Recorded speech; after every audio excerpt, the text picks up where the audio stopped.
Ngalamin rasisme nggak di Korea?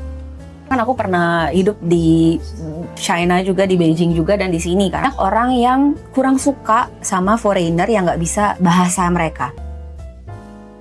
Untuk masalah minum-minum, kata dipaksa sama dosen kamu, sama teman internasional minum gitu. Pernah nggak? Nah, sebuah kesempatan itu nggak mungkin jatuh di tangan yang salah. Saya ini paling bodoh di kelas ini, bener gak? Iya.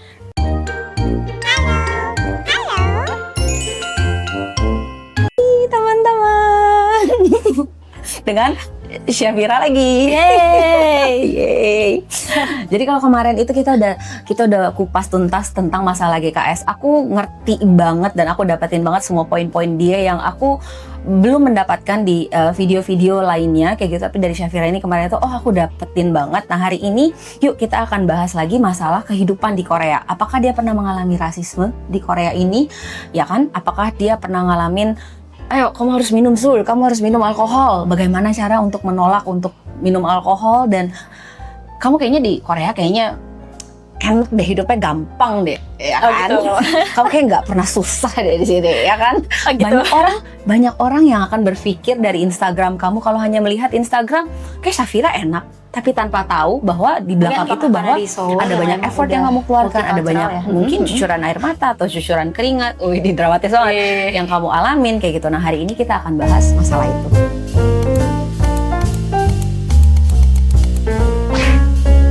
Oke, pertanyaan pertama. Kamu pernah ngalamin rasisme nggak di Korea? Enggak, alhamdulillah. Alhamdulillah enggak. Nggak pernah.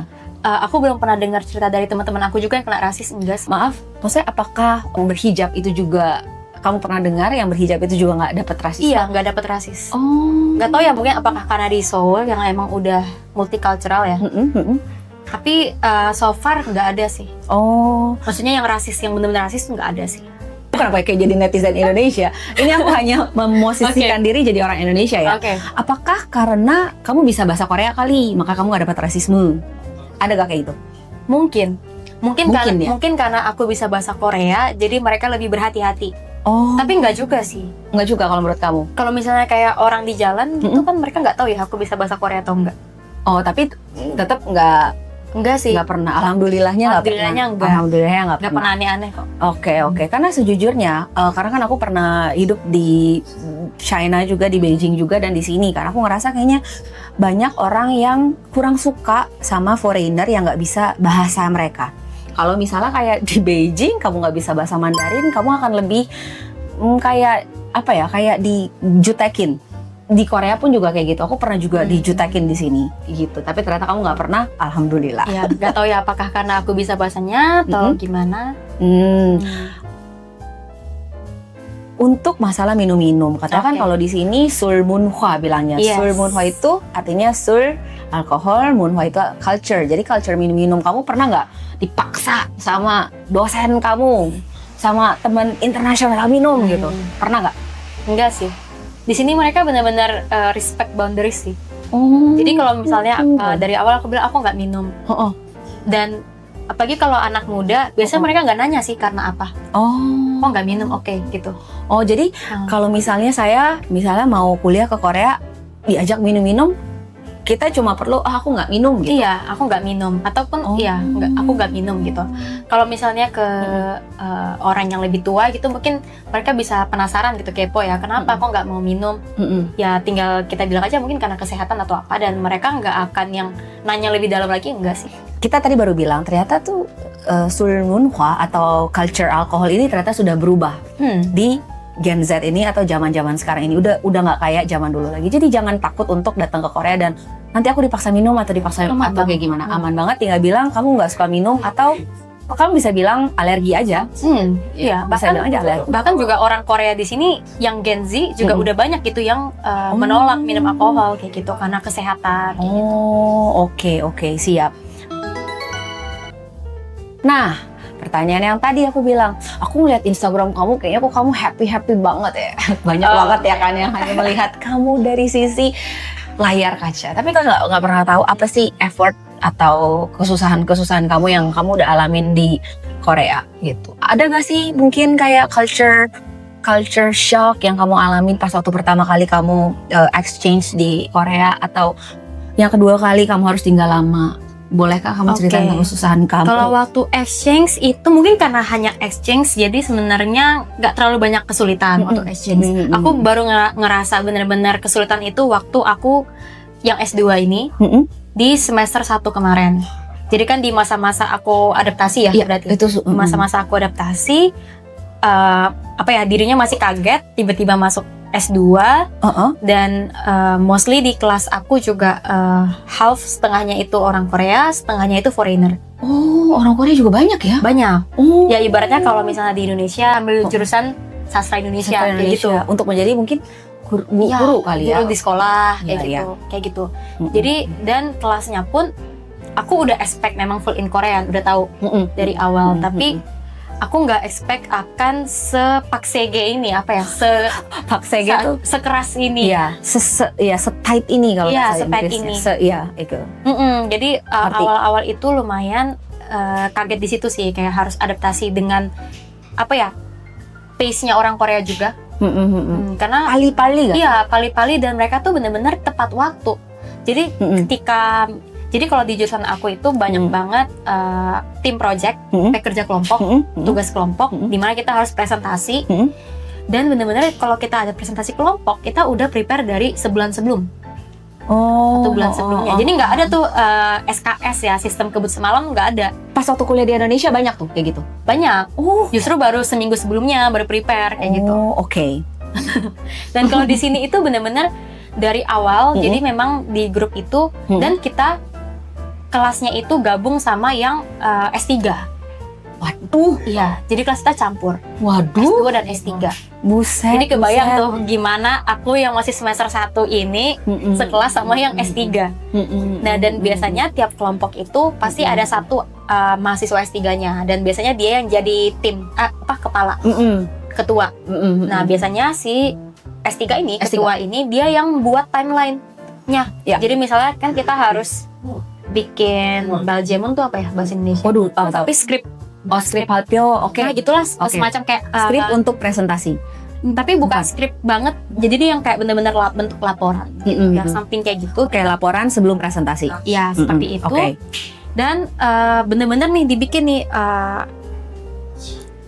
tahap satunya itu kapan harus submit, terus nanti bakal dikasih feedback, and nanti kita kumpul lagi tahap 2. Ini submit ke si tim leader ini dong? Iya, ke tim leader. Nanti tim leadernya yang akan beri feedback, ini. Pokoknya itu udah ada timeline-nya dari sebulan sebelumnya. Sangat ketat. Iya, dan kita benar-benar harus ngikutin gitu. Jadi kalau misalnya pengumpulan tahap pertama di tanggal sekian, ya kita harus kumpulin tanggal sekian. Meskipun sebenarnya balpionya presentasinya masih lama. Kayak gitu. Jadi benar-benar persiapannya itu segininya banget loh. Padahal ini ya menurut aku presentasi, maksudnya bukan ujian. Iya, tapi mereka menganggap ini sebagai sesuatu hal yang serius dan mereka mengerjakan dengan serius. Bener, ya, bener banget. Itu culture shock sebenarnya. Culture shock ya. Awal-awal stres di situ, dan dulu aku semester 1 banyak nangis. Aku semester 1 dulu banyak nangis, dan kayak lebih aku mau cerita juga pasti teman-teman aku ngerasain hal yang sama, jadi aku nggak cerita ke teman-teman. Karena aku takut nambah beban mereka juga. Ini kan. Teman seangkatan ya? Teman seangkatan. Teman yang foreigner juga gitu. Yang orang Indonesia juga. Ada orang Indonesia? Ada. Tapi bukan enak sih. Di jurusan yang berbeda ya. Di jurusan berbeda. Ya. Oke, siap. Tapi aku paham pasti mereka juga mengalami hal yang sama kayak aku, dan aku nggak membebani mereka, jadi aku simpan sendiri. Jadi ya nangis sendiri, dan kayak kadang ada fase di mana aku burn out kan ketika nugas, aku nggak ketemu titik tengahnya. Ini aku harus gimana gitu kan? Burn out, dan akhirnya ya nangis gitu ya, nangis. Terus, tapi setelah dari sekian nangis itu, akhirnya sekarang aku semester 2 udah memahami sih, maksudnya kayak udah beradaptasi. Jadi aku udah kayak paham flow-nya gimana, pace-nya gimana. Jadi alhamdulillah udah jarang nangis sih. Alhamdulillah. Aku mau sedikit mengorek ketika kamu pas waktu itu kamu stres. Aku bingung ini harus dikerjanya kayak gimana, tidak ada solusi, dan kamu nangis. Tapi setelah itu tetap kamu harus kerjakan ini, dimana kamu juga bingung kamu ngerjain ini bagaimana dong jadinya. Itu kamu usaha sendiri, effort sendiri, research sendiri, tanya sendiri. Betul. Karena karena Itu nggak mudah loh guys. ya masalahnya yang pernah yuhak itu Iya, nggak mudah. masalahnya S2 tuh udah bukan kayak S1. Kalau Iya, S1 itu kita masih disuapin, ya kan? Masih disuapin. Tapi kalau S2 itu kita harus cari tahu sendiri. Tanya leader. Kita harus yang inisiatif. Kalau misalnya kita pasif aja, ya udah nggak bakal Nggak ada bisa. orang yang ngasih tahu. Iya. Gitu. Jadi misalnya nih kita nggak tahu nih, kan biasanya format menulis dalam bahasa Korea pasti beda ya Iya. sama Indonesia. Ngerti. Nah kita nggak tahu nih, ya kita harus tanya. Kalau misalnya kita diem-diem aja ya nggak akan ada orang yang ngasih tahu dan orang akan menganggap kita udah tahu. Iya. Gitu. Itu Jadi- proses kedewasaan sekali sih, itu kayak di push untuk dewasa. Iya benar. Jadi nggak ada disuapin atau misalnya kita atau misalnya ketika ada masalah nih, kita nggak bisa nyalain orang lain. Oh karena dia nggak ngasih tahu aku, ya kenapa kamu nggak nanya? Gitu. Jadi ya nggak ada disuapin. Jadi ya kita yang harus nyuapin diri sendiri. Ngerti banget kenapa pas waktu itu kamu nangis dan kamu ngerasa ini susah banget. Pernah nggak kamu mau give up di saat susah itu? Kayak aku nggak bisa deh. Pernah nggak ada mental breakdown di situ? Mendung. Pernah menbong Oh pernah. di semester 1 sih. Di situ juga. Iya waktu itu kayak aku ngerasa kayaknya aku salah keputusan deh buat lanjut S2 waktu itu. Aku sempat kepikiran harusnya aku nggak usah S2, harusnya aku kerja aja. Aku kerja udah enak, ngapain aku S2? Iya. Ngapain aku harus ngalamin ini lagi? Ngapain aku harus capek-capek lagi? Yes. Kayak masuk trap lagi ini. Jadi awal-awal tuh sempet kayak apa aku salah jurusan ya? Apa harusnya aku nggak lanjut S2? Sempet ada kepikiran seperti itu. Cuman akhirnya aku pikir lagi kayak ya mungkin sebuah kesempatan itu nggak mungkin jatuh di tangan yang salah. Apa sih? Betul.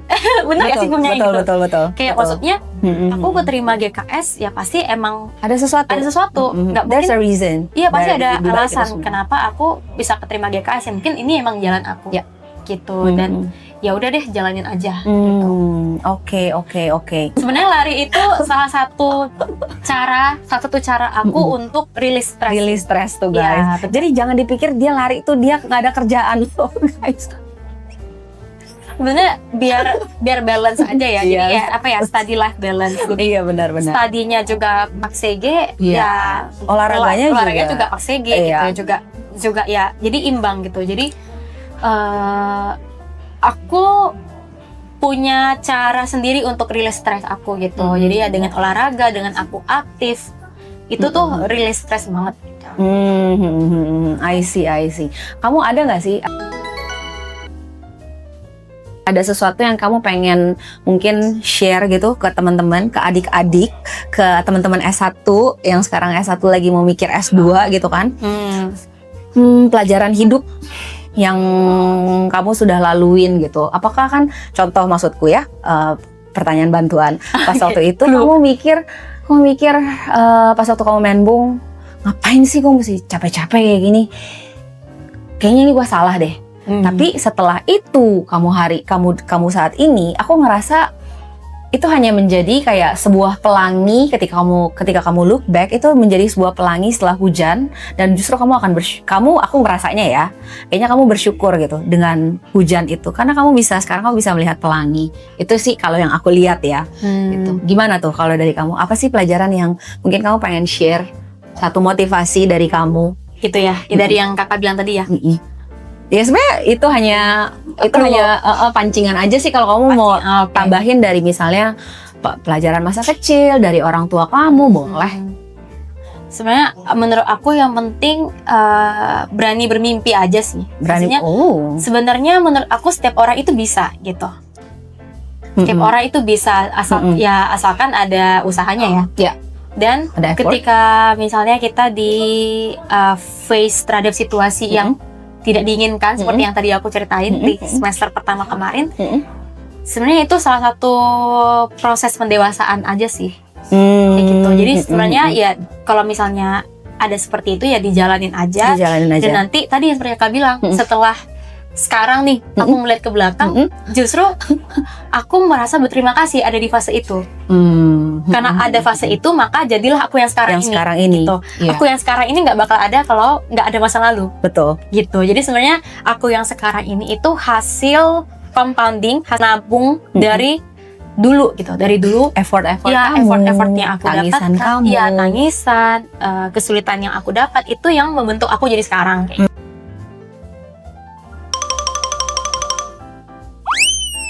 Aku di Beijing, aku foreigner satu-satunya melawan, tanda kutip ya, melawan semua orang China yang aku di art ya. Mereka tuh dari umur 4 tahun, mereka itu udah belajar gambar. Sedangkan aku pas waktu belajar gambar, gunung, matahari kejepit.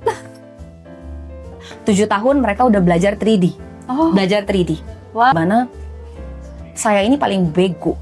Saya ini paling bodoh di kelas ini. Bener gak? Iya. Nah, seru nih.